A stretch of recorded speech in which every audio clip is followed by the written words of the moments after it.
Hey there, and welcome back to another day with Tuesdays with Maury. Today we are going to talk about how we are reading the book where you're taking a quiz to check for your understanding, and then the questions are to check for your thinking. Another reminder, if you need a new book, you can order one through Douglas County online for curbside pickup. We are going to do the quiz now, pages 141 to 170. If you have waited to read the book, that's not a bad idea. If you're reading the book while you do the quiz, I understand. It'll just pause for each quiz question. Something I remember that Maury said is, part of the problem, Mitch, is that everyone is in such a hurry. This time right now that we're given, you can take a lot of bad from it, but maybe you can take some good from it and think that we're slowing down and it's not a terrible thing. Slow down when you read this and let the words sink in.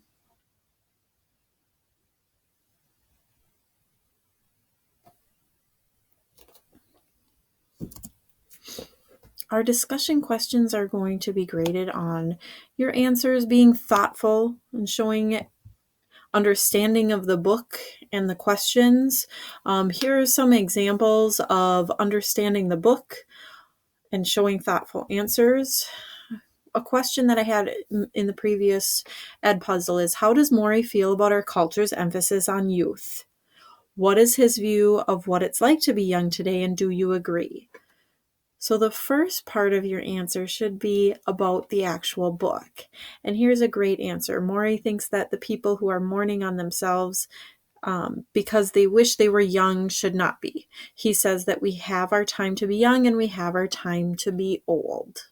So that is actually right from the book. It's a great showing of understanding. And then he gave his opinion. You don't have to agree with everything. Just explain it. Yes, you can say, I agree or I disagree, but tell me why. What are your thoughts? Starting to form these thoughts are what 8th graders, almost 9th graders need to be doing, and showing me that is where I'm going to grade you. I'm going to take 10, 20% off each question if you're not showing your thoughts. Other great examples, they don't have to be long answers. They just have to show your understanding. Do you ever get jealous of others? I try not to. I try to watch my own bobber and just fulfill my life the way I want to. That's also a really great answer. Showing understanding and some thoughts. And then another one, I do envy others, but then also I get jealous. Next time I get jealous, I stop and remind myself of what I have to do, and I don't need whatever they have. Great, amazing things that you guys are showing me through your answers that I love to hear. All right.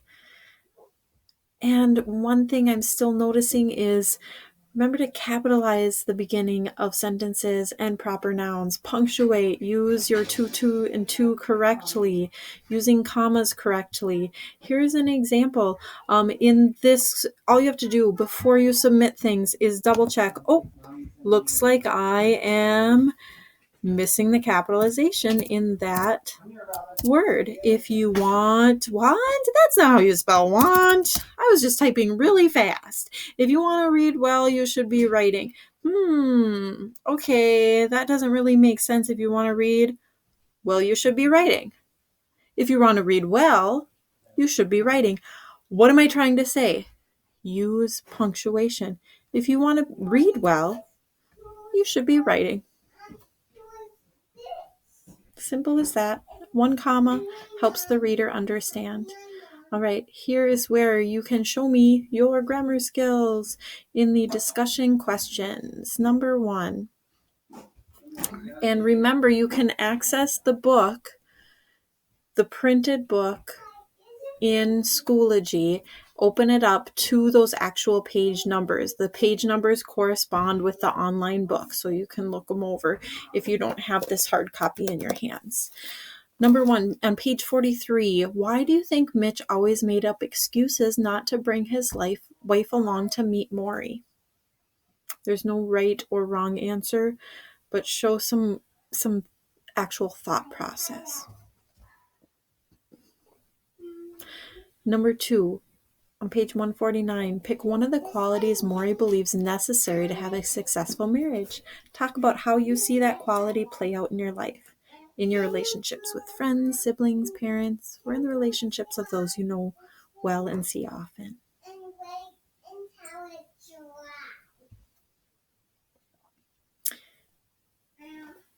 The next chapter, we talk about our culture. Question number 3, Maury talks about creating your own subcultures. What does he mean? In what ways do you do this? And number 4, as the student section is cheering, "We're number 1," Maury stands up and asks, "What's wrong with being number 2?" What do you think about this? How do you deal with the pressure of our culture to be number 1?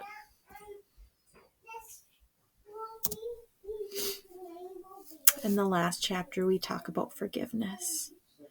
Question number 5. Maury says we need to forgive ourselves for all the things we didn't do, all the things we should have done. Are there things that weigh on your mind that you should have done but didn't? Is there any chance you still have to make it right? Is that the point? Or do you think Maury would say to just forgive yourself and move on?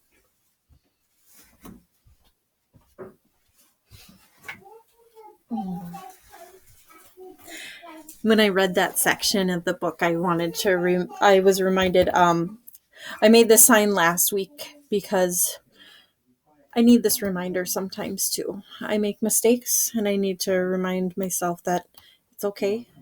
It doesn't mean that I should continue making them, but to learn from them and to...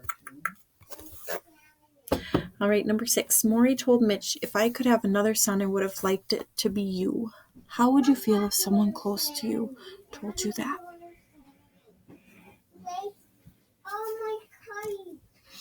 All right, now for Thursday, you need to finish this book. Read pages 171 to 199. And also, of course, do your comment question for your writing about reading. My comment question was a little bit shorter this time. I found the section on marriage, something just a really great area. I just finished reading the book and it just makes me feel so much. So the message I pulled from the book was, you don't know who they are. They don't know who they are themselves. So how can they know who they're marrying? Talking about young people marrying. And then the 4 rules of marriage: respect, compromise, talk openly, and values. Having the same values. These are rules that can carry over to other relationships, and they don't have to be real deep meaning relationships, but especially that number 1 thing he mentioned is respect.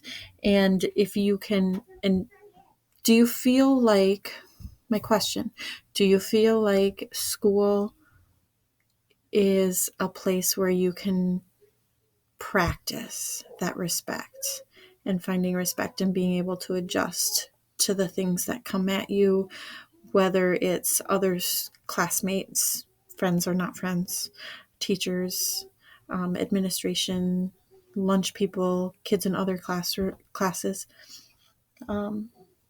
Can you show those rules? Can you show that respect? Do you feel like that's training you, or do you feel like you don't need to get trained? Next, the end of the book is at the end of this week. If you need help finding the book, let me know. And if you ever need to know how to check your grade, if you're on Student View, you don't like your grade, go to anywhere there you see a 0 and go to that date in Schoology and finish it. All right. Send any questions my way. Peace out, guys.